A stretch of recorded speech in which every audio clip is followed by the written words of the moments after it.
जिन्हें लगता है अमीरी खुदा की ओर से नहीं है, शैतान ने उनको भरमा दिया। उनकी जो आत्मिकता है उनको धोखे में रखती कई बार। उन्हें लगता है हम स्पिरिचुअल हैं, हम प्रेयर कर रहे हैं, खुदा काम करेगा, पर वो भूल जाते हैं खुदा काम करेगा अपने वचन के बीच से। पैसा बुराइयों की जड़ नहीं, पैसे का लोभ बुराइयों की जड़ है। लोगों को मेरी ब्लेसिंग दिखती है दूर दूर तक, लेकिन उन्हें ये नहीं मालूम इसका रीजन क्या है। अय्यूब की उम्र 140 साल की थी। अगर आप बाइबल पढ़ेंगे, जब परमेश्वर ने आदम को बनाया था तो उम्र कितनी होती थी? 969 साल, 972 साल। तो परमेश्वर ने कहा इतनी लंबी उम्र, तो मर जाएगा इंसान पाप में।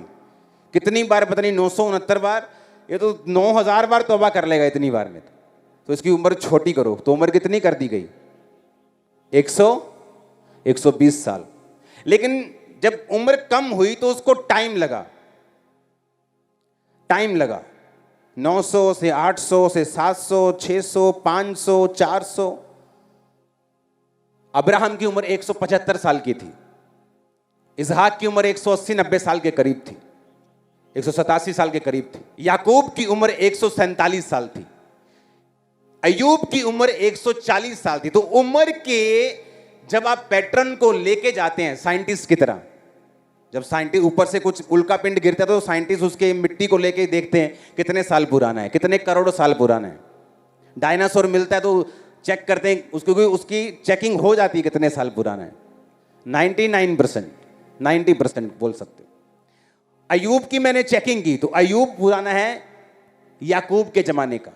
याकूब के जमाने में जब अय्यूब पैदा हुआ तो तब मूसा का नियम अय्यूब के समय में नहीं था।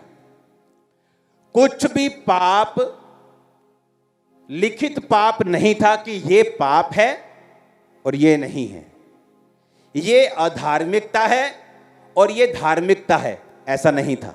मूसा के टाइम में बाइबल आई ना, तुम ये ना करना, वो ना करना, उससे पहले कुछ नहीं था। अब अय्यूब जो था वो याकूब, अब्राहम, इसहाक, याकूब, वो वाला याकूब उस जमाने का था। वो कोई व्यवस्था नहीं थी, लिखित नियम नहीं था।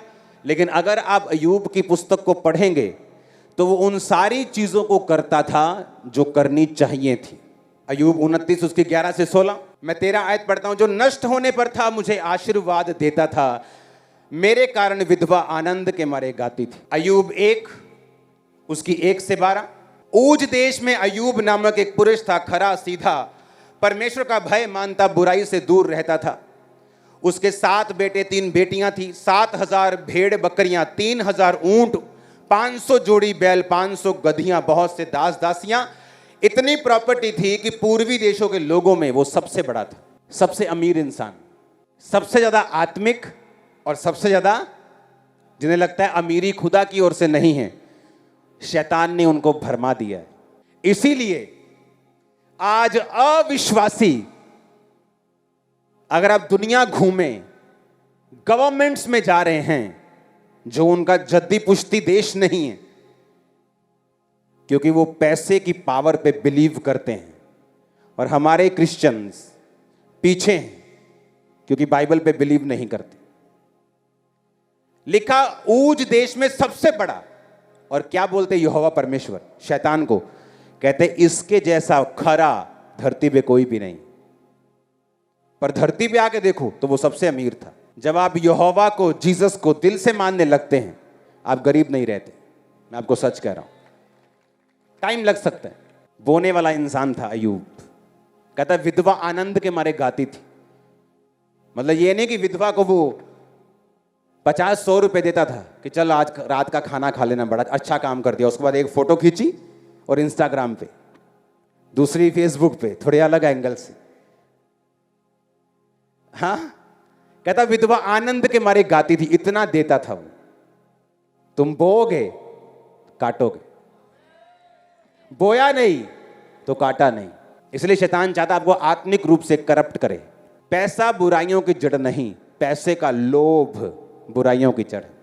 जब पैसे के लोभ के कारण तुम मारने लग जाओ, कब्जे करने लग जाओ, झूठ बोलने लग जाओ, चोरी करने लग जाओ, मक्कारी करने लग जाओ, तब तुम पापी हो।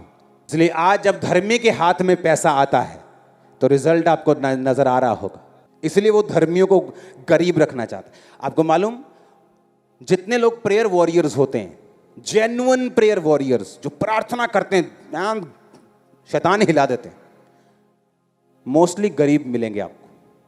पता है क्यों? उन्हें लगता है सब चीजें प्रेयर से हो जाएंगी, हमारी बरकत भी आ जाएगी। बरकत प्रेयर से नहीं, बरकत बोने से आती है। और उनकी जो आत्मिकता है, जेन्युइन आत्मिकता, उनको धोखे में रखती है कई बार। उन्हें लगता है हम स्पिरिचुअल हैं, हम प्रेयर कर रहे हैं, खुदा काम करेगा।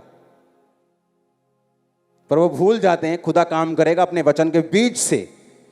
दिया करो तो तुम्हें भी, इसलिए वो धोखा खाते हैं। इसलिए जो लोग प्रेयर में फास्ट हैं और बोने में फास्ट हैं, वो कभी धोखा नहीं खाते। मेरे को बोने का इतना ज्यादा क्रेज था और है। मान लो मेरे पास्टर ने कुछ मुझसे मंगवाया ना, मान लो फोन पे कुछ बोला, अच्छा ये ना बाजार से ये बॉटल लेके आना, हाँ ये शैम्पू की बॉटल लेके आना, या कुछ ऐसा मेरे घर से मंगवा लिया। तो मैं अकेली बॉटल नहीं भेजता था, उसमें 1 लाख रुपए डाल के भेजता था। मैं सच कह रहा हूं। मेरे को लगता यार अकेली बोतल भेजूंगा यार, मुझे अंदर से ऐसा लगता है क्या गलत कर रहा हूं, अकेली बोतल कैसे भेज सकता हूं। लोगों को मेरी ब्लेसिंग दिखती है दूर दूर तक, लेकिन उन्हें यह नहीं मालूम इसका रीजन क्या है। उन्होंने कुछ नहीं कहा, कुछ बोने का नहीं बोला, कुछ नहीं कहा। अगर गलती से भी मेरे को छुट्टा चाहिए और टाइट वाला जो बैग होता था उससे मैंने निकाल लिया, तो एक्स्ट्रा रखने पड़ते थे कि इसको हाथ कैसे लगाया, ले लो, और वो चुंगी बुरी लगती थी। हालेलुया। फॉरेन में रह के भी लोग गरीब हैं आज, अपना घर तक नहीं 20 साल हो चुके।